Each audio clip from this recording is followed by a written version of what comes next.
할렐루야.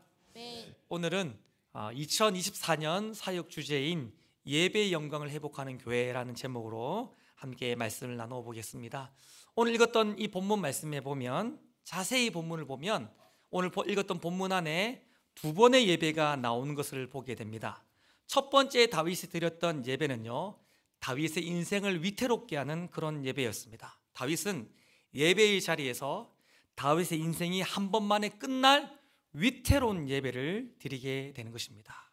우리가 그걸 무엇을 통해 알 수 있냐면요, 다윗이 주도한 예배가 있었고 그 예배 행렬에 동참한 웃사라는 사람이 있었는데, 하나님이 그 웃사를 죽이심으로 말미암아 이 다윗의 예배가 잘못됐다는 것을 보여주셨던 것입니다.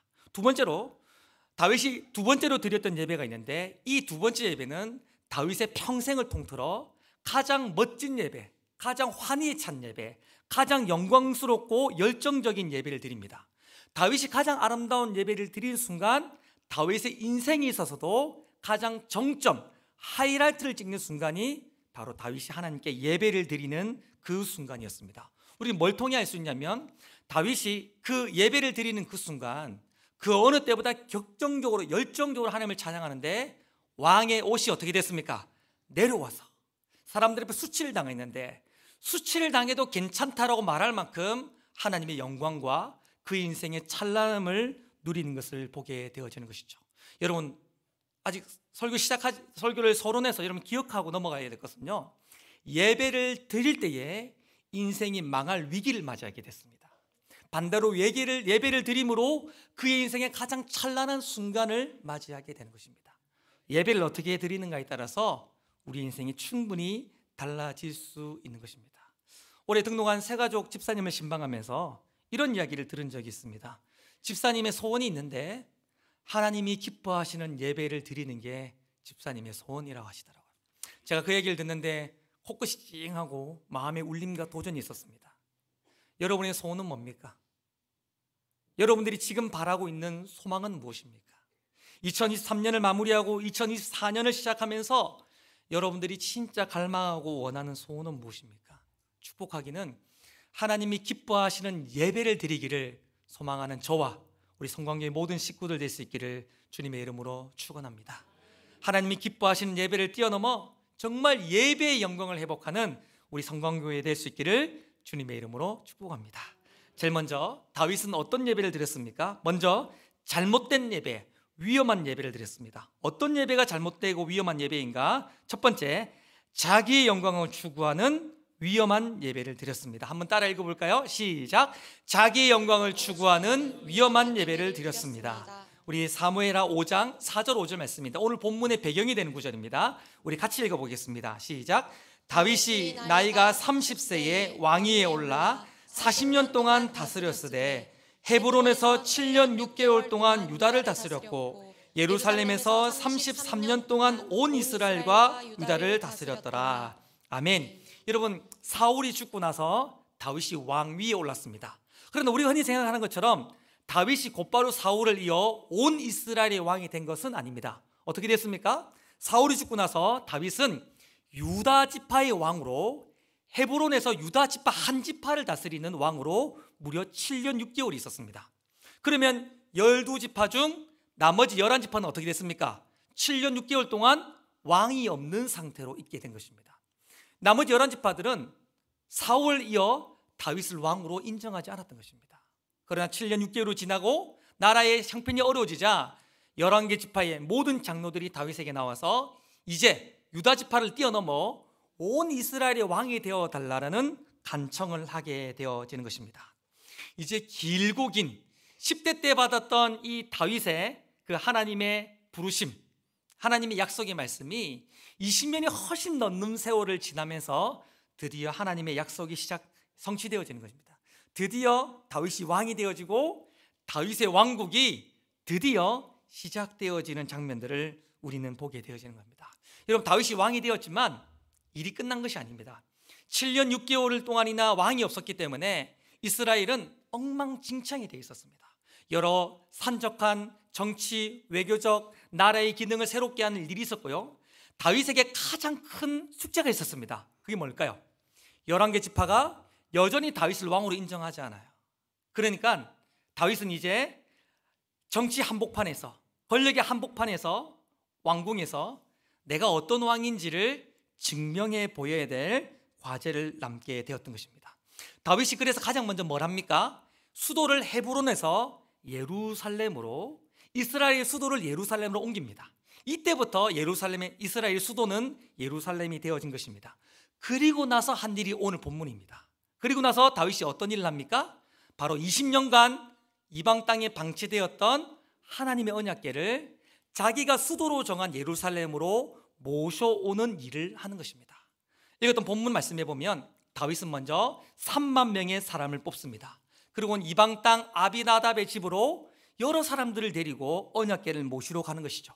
한 번도 사용하지 않은 세핑, 신식, 정말 잘 준비된 수레에 하나님의 언약궤를 싣습니다. 그리고 그 언약궤를 앞에서는 아요가 이끌고 뒤에서는 우사가 이끌면서 정성스럽게 조심조심하면서 하나님의 언약궤를 예루살렘으로 모셔오는 것입니다. 다윗과 온 이스라엘 백성들은 여러 악기들을 준비합니다. 비파와 수금과 소고와 양금과 재금을 다 동원해서, 할 수 있는 모든 악기를 다 동원해서 하나님을 찬양하기 시작했던 것입니다. 그러다가 우리가 잘 알고 있는 사건이 발생합니다. 나곤의 타작마당에 이르렀을 때에 소가 갑자기 날뛰기 시작한 것입니다. 소가 날뛰다 보니까 수레에 실어 넣었던 언약궤가 어떻게 됐습니까? 떨어지게 되었던 것이죠. 그때에 우사가 몸을 날려가지고 떨어지는 언약궤를 몸으로 바쳤던 것입니다. 여러분, 여기까지 지금 다윗의 그 무리들이 하는 이 예배 행렬들이 잘못된 게 있습니까? 없습니까? 여러분, 뭔가 잘못된 것 같습니까? 열심히 막 안 한 것 같습니까? 여러분, 아무 문제가 없는 것 같이 보입니다. 여러분, 언약궤를 이스라엘을 예루살렘으로 모셔온다는 말의 의미는 뭡니까? 구약에서 언약궤는 하나님의 현존이고 하나님의 임재이고 하나님 그분 자체였습니다. 그러니까 예루살렘으로 언약궤를 모셔온다는 말은요, 예루살렘을 하나님이 임재하시는 성전으로 내어드리는 아주 거룩한 경건한 예배의 형식이고 예배의 한 모습이라고 이야기할 수 있는 거예요. 전혀 문제가 없는 것입니다. 또 여러분, 언약궤가 넘어져요. 구약 백성들은 언약궤를 하나님으로 생각했단 말입니다. 그러니까 언약궤가 넘어집니다. 하나님이 넘어지십니다. 여러분 같으면 어떻게 하겠습니까? 하나님 넘어지시네, 이렇게 하실 분 계십니까? 혹시? 어떻게 하시겠어요?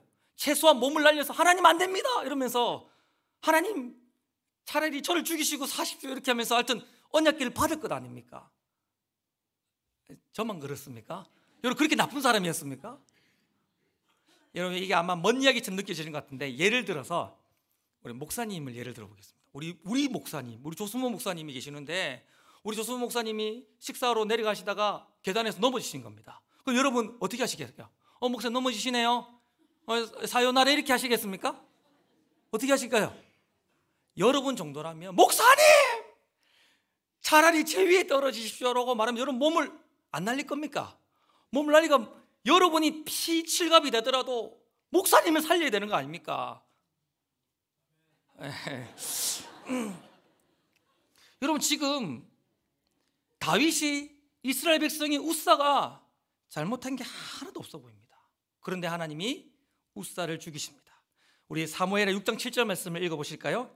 제가 읽어보겠습니다. 여호와 하나님이 우사가 마음으로 잘못함으로 말미암아 뭐 하셨다? 진노하사 그를 그곳에 치시니 그가 거기 언약궤 곁에서 죽으니라. 하나님 분명히 우사가 잘못했다고 얘기하십니다. 그래서 하나님은 우사를 향하여 진노하셨습니다. 그래서 하나님은 우사를 죽이셨습니다. 창세기 4장에 가보면 가인이 하나님께 예배를 드립니다. 그런데 하나님은 그 가인이 드린 예배가 잘못된 예배라는 걸 통해, 예배라는 것을 어떻게 증명하셨습니까? 가인의 예배를 받지 않음을 통하여서 가인의 예배가 잘못된 걸 드러내셨습니다. 마찬가지입니다. 지금 다윗과 온 이스라엘이 드리는 예배가 잘못되었다는 것을 하나님 뭘 통해 증명하고 계십니까? 우사를 죽이심으로 다윗이 지금 드리는 예배가 잘못된 예배라는 것을 보여주고 있는 것입니다.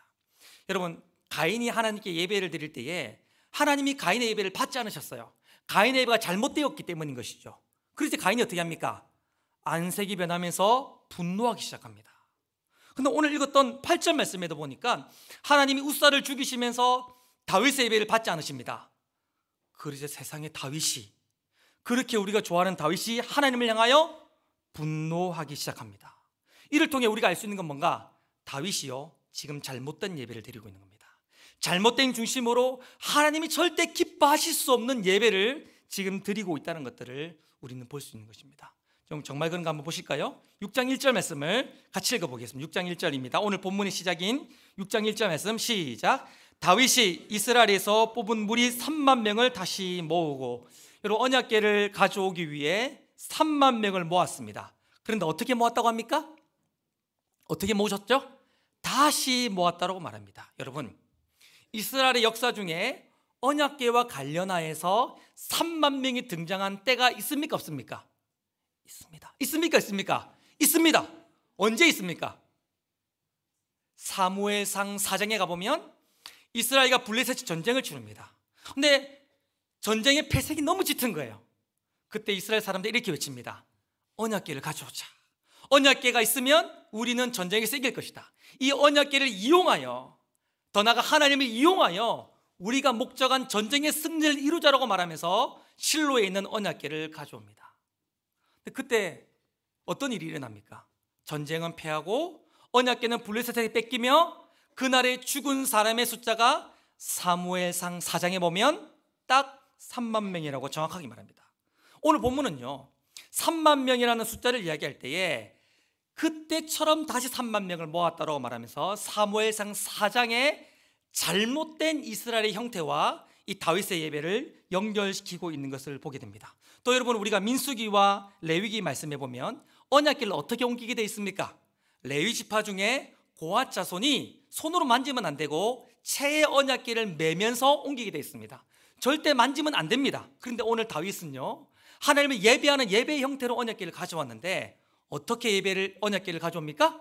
수레에 옮겨 가져옵니다. 네, 여러분, 오늘 집에 가셔서 사무엘상 4장을 읽어보십시오. 언약궤를 수레에 누가 옮겨갑니까? 나쁜 놈들인 블레셋 사람들이 그렇게 합니다. 하나님의 궤를 무시하고 하나님을 경멸했던 블레셋 사람들이 하나님의 언약궤를 수레에 실어 옮겨갔습니다. 그런데 그런 똑같은 모습이 오늘 다윗의 모습 속에서 드러나고 있는 것입니다. 오늘 성경은요, 20년 전 하나님을 이용해 먹으려고 했던 패역했던 이스라엘의 모습과 다윗 예배의 모습을 미묘하게 정확하게 연결시키고 있는 것입니다. 다윗은요, 하나님을 예배하기 위해 언약궤를 가져오려고 했던 것이 아니라 자기 인생의 목적을 이루기 위해 언약궤를 가져왔고 예배하려고 했던 것입니다. 어떤 목적요? 어떤 인생의 목적을 위해서요? 여러분, 언약궤는요, 하나님의 임재의 상징입니다. 지금 다윗이 이제 막 왕이 되었어요. 그리고 수도를 어디로 정했습니까? 예루살렘으로 정했습니다. 그리고 예루살렘으로 그 언약궤를 가져오려고 했습니다. 만약 하나님의 언약궤가 예루살렘으로 왔어요. 그 수도를 누가 정했습니까? 다윗이 정했습니다. 다윗이 정한 그 새로운 수도에 다윗에 의하여 언약궤가 오면 어떤 일이 일어날까요? 하나님이 다윗의 왕권과 함께 하시는구나.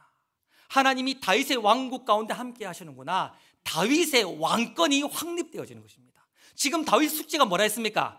나머지 11지파로부터 왕권을 인정받는 것이 다윗에게 주어진 숙제라고 했죠.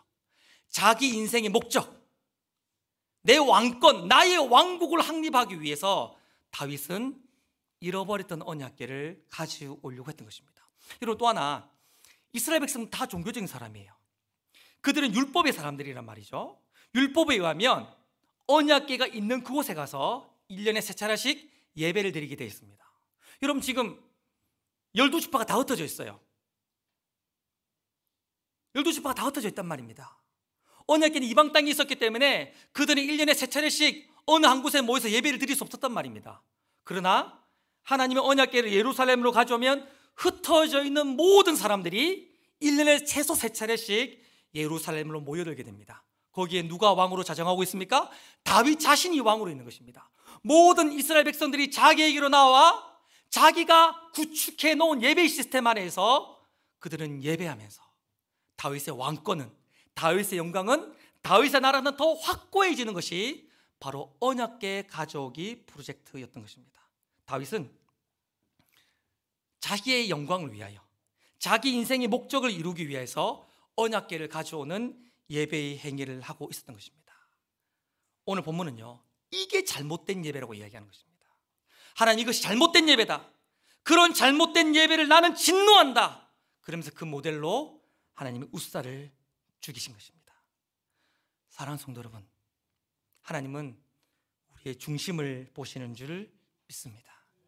하나님, 우리가 지금도 이 자리에 많은 성도님들이 예배하고 있지만 누가 어떤 중심으로 왜 예배하고 있는지 우리 하나님은 다 아십니다. 하나님을 사랑해서 하나님을 높이기 위하여, 정말 하나님만을 위하여 예배하는 예배가 아니라면 하나님, 그거 잘못된 예배라 말씀하십니다. 다윗처럼 자기의 영광을 위하여, 자기 인생의 목적을 위하여, 나의 어떤 무언가를 위하여 예배하고 있다면 하나님은 그 예배를 향하여 진노하시고, 어쩌면 우리는 그 예배를 드리는 자리에서 인생의 위태로움을 맞이하고 있을 줄 모르겠어요.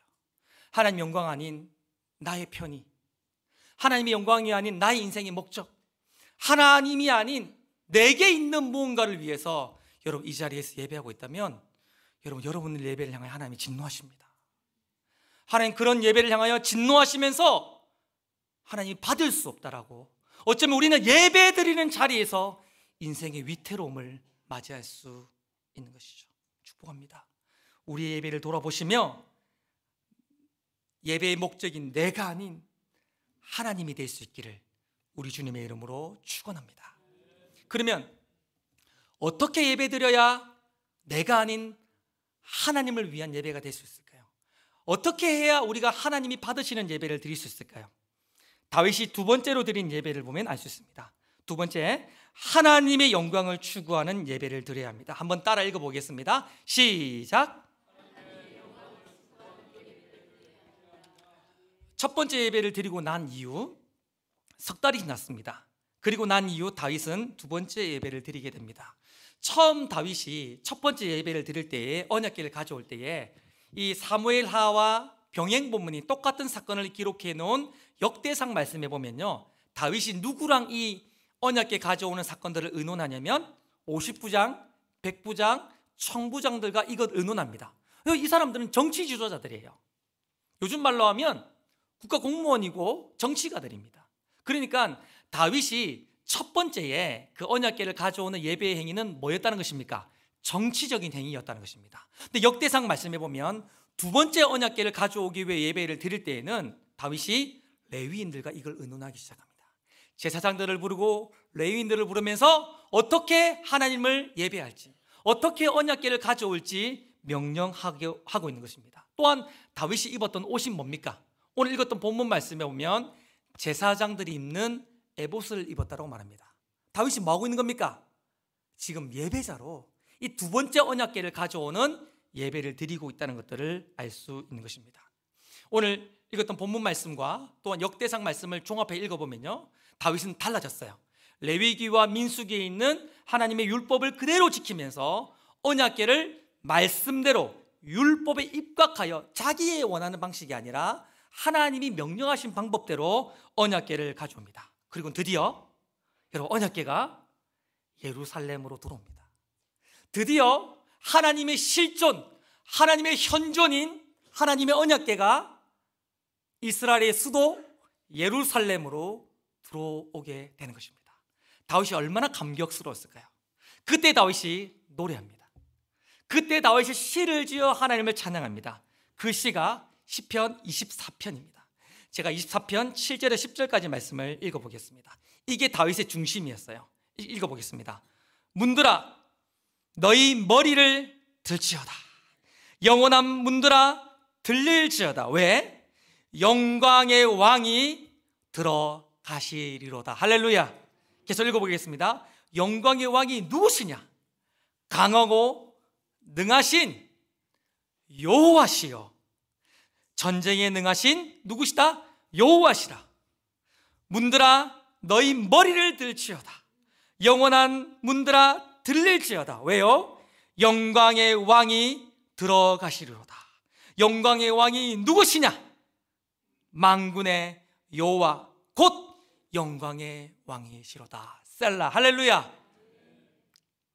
여러분, 첫 번째 예배는 다윗 자기가 왕이라고 주장하는 예배를 드렸습니다. 자기의 영광을 주장하는 그런 예배를 드렸습니다. 그 위험한 예배였죠. 그러나 두 번째 예배를 드릴 때 다윗의 중심은 달라졌습니다.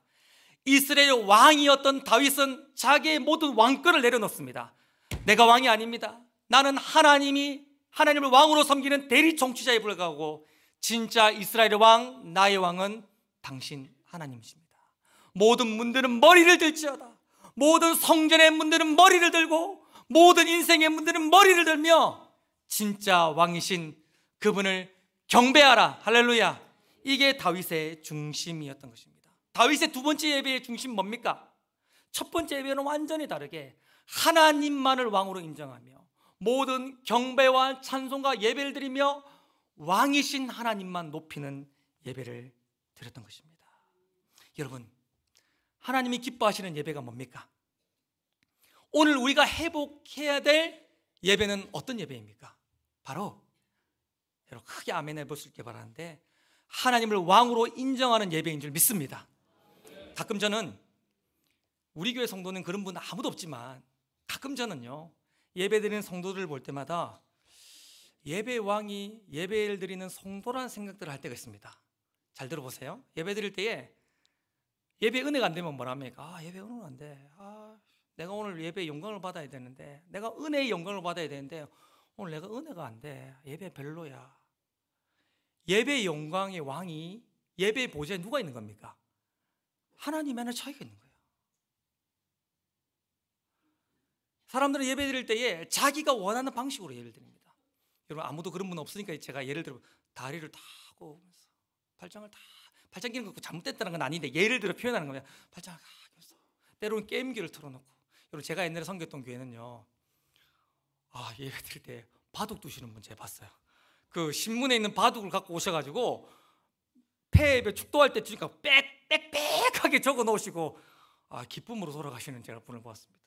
예배 드릴 때 조금만 자리가 불편하면 예배가 뭐 있다이냐고 얘기하면서 예배가 자기에게 조금만 불편을 주면 뭐 이런 따위 예배가 있냐고 말하면서 예배의 왕이 자기이면서 예배의 영광과 존귀와 위엄을 자기가 받으려고 하는 사람들이 있는 것을 보게 됩니다.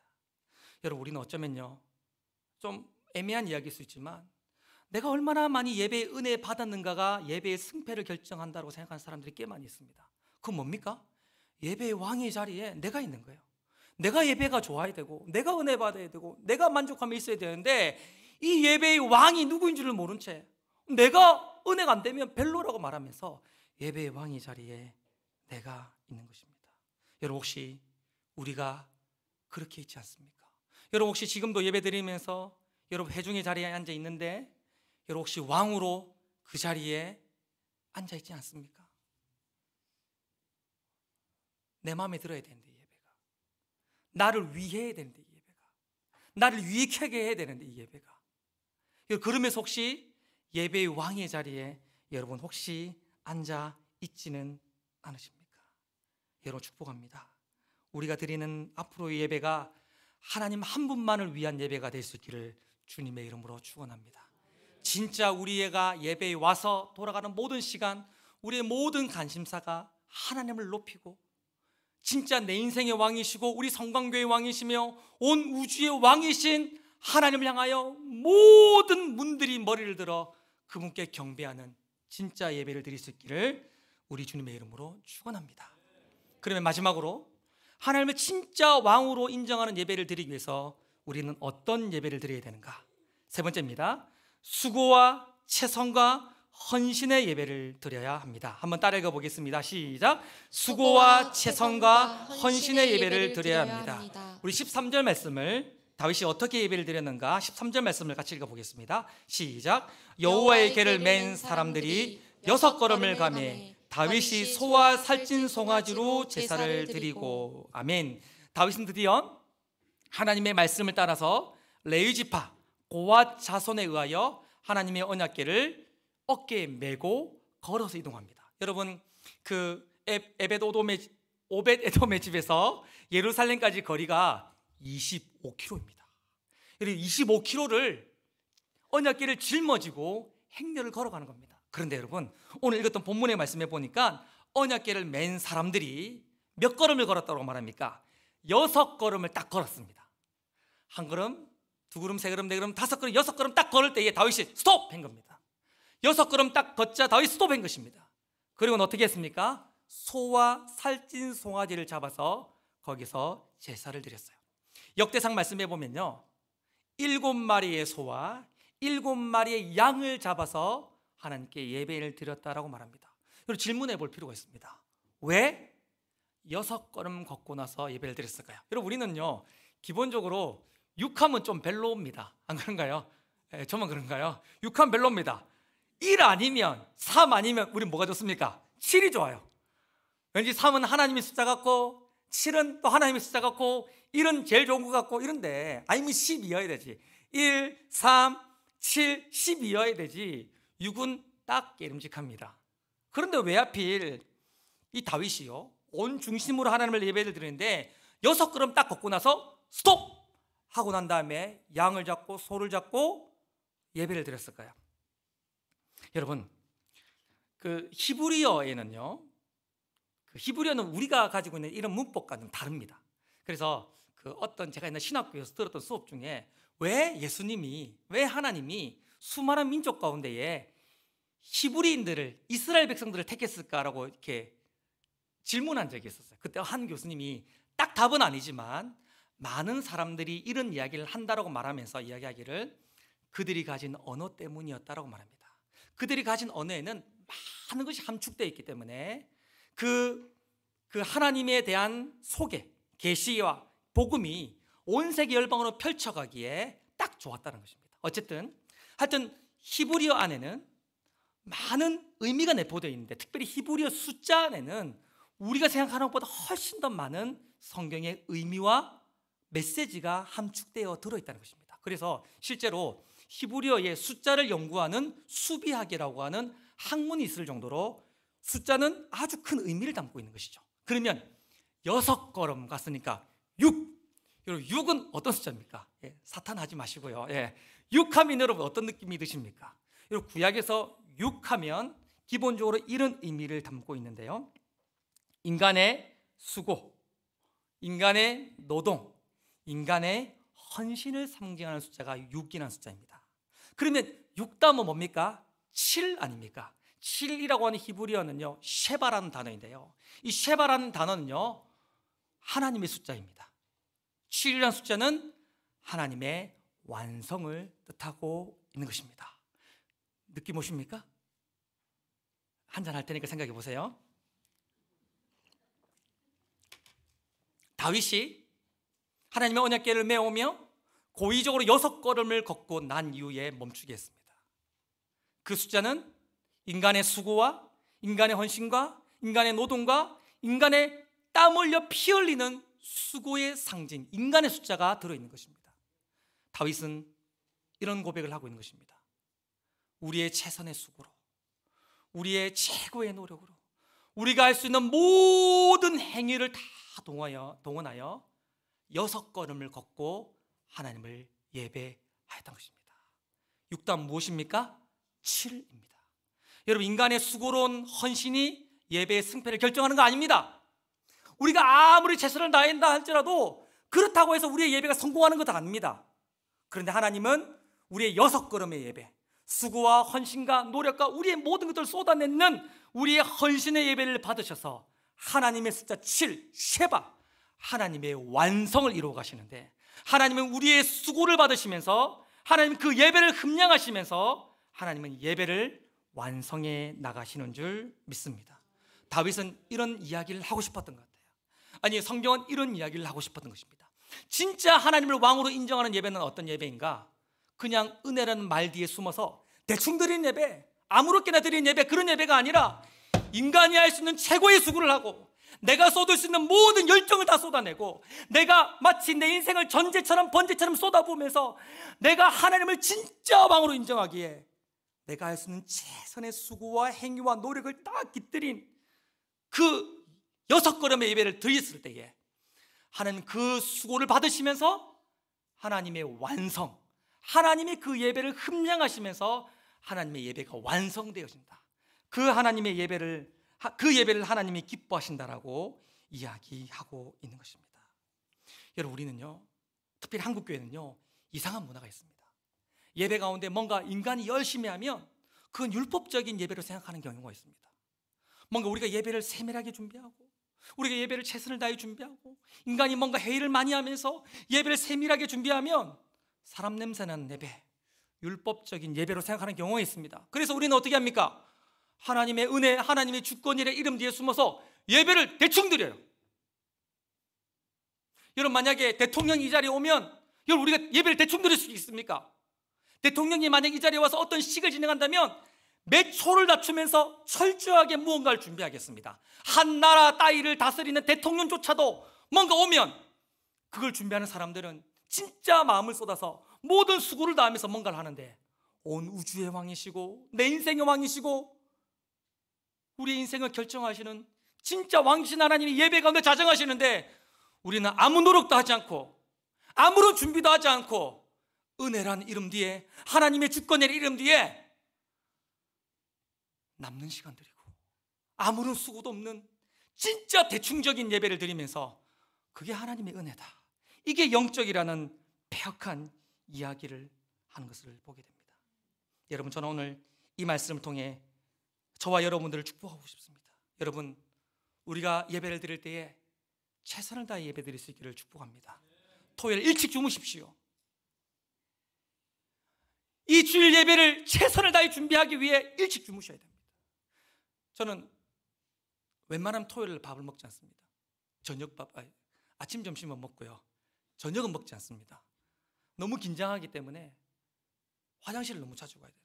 그래서 좋은 컨디션을 유지하기 위해 저녁을 안 먹습니다.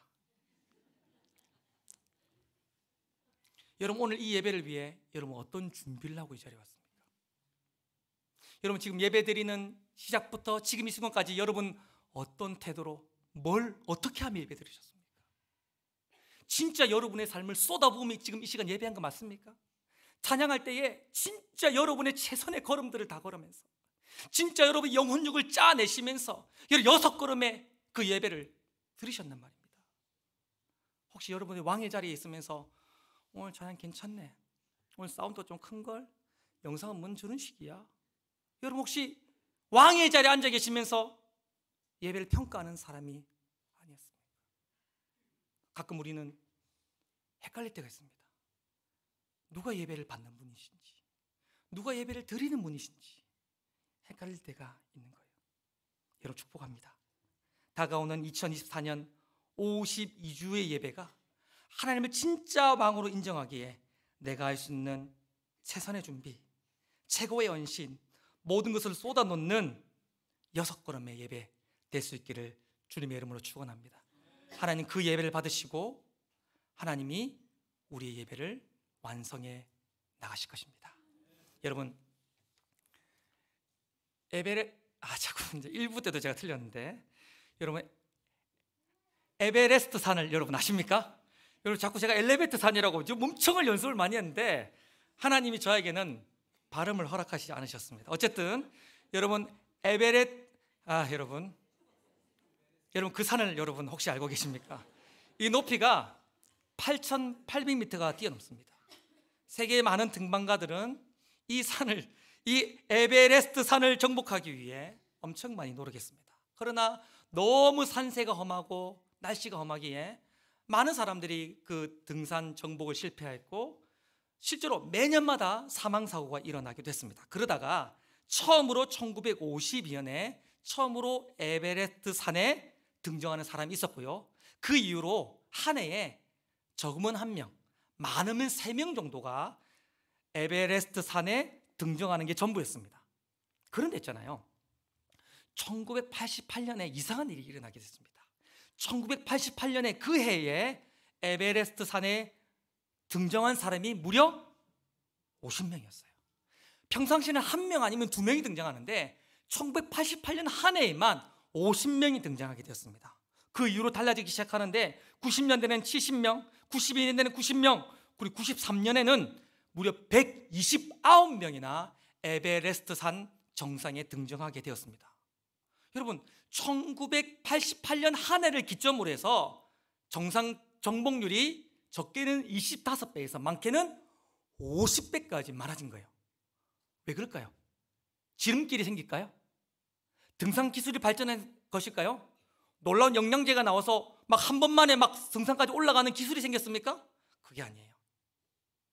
베이스 캠프의 위치가 달라진 것입니다. 1988년 이전까지는 모든 원정대는 8,000m, 8,800m의 에베레스트 산을 등정하기 위해서 3,000m의 베이스 캠프를 치는 것이 정석이고 상식이고 답이었습니다. 그거 이상 올라가면 베이스 캠프의 역할을 하지 못한다고, 물자가 공급되지 않는다고, 3,000m 이상 올라가지 못한다는 것이 상식이고 답이고, 모든 사람들이 3,000m의 베이스 캠프를 쳤습니다. 근데 1988년에 한 등정팀이 이 캠프를 과감하게 5,000m에 설치하게 된 것입니다. 힘들었겠죠. 사람들이 그 살인행위다라고 말하면서, 죽는 거라고 말하면서 말렸습니다. 그러나 베이스 캠프를, 출발점을 5,000m에 위치하게 됐습니다. 성공했습니다. 출발점이 달라지니까, 기준이 달라지니까, 전제가 달라지니까 5,000m 올라가야 등산의 정상에 올라가다가 3,000m만 올라가면 정상에 올라가게 되어지니까 성공률이 폭발적으로 성장하게 되었던 것입니다. 에베레스트 산 높이가 달라진 게 아니라 출발점, 기준이 달라지게 된 것입니다. 여러분, 제가 이 이야기를 왜 하는지 아시겠죠? 우리 하나님은 어제나 오늘이나 동일하십니다. 그런데 우리의 출발점이 어디 있나요? 우리의 예배의 출발점, 우리의 예배의 기준, 우리의 예배의 목적, 태도가 어디서부터 출발되느냐는 겁니다. 저기 0m부터 출발하면 소망 없습니다. 3,000m 힘듭니다. 여러분, 예배의 출발점 고지를 높여야 됩니다. 어떻게 해요? 나를 위한 예배를 거절하는 거야. 아멘? 나의 편의와 나의 만족과 나의 어떤 영광을 추구하는 예배를 거절하는 것입니다. 동시에 하나님 한 분만을 위한, 하나님 그분의 영광을 위하여 예배하는 그런 예배자들이 되어지는 것, 그게 바로 예배의 베이스 캠프를 올리는 것인 줄 믿습니다.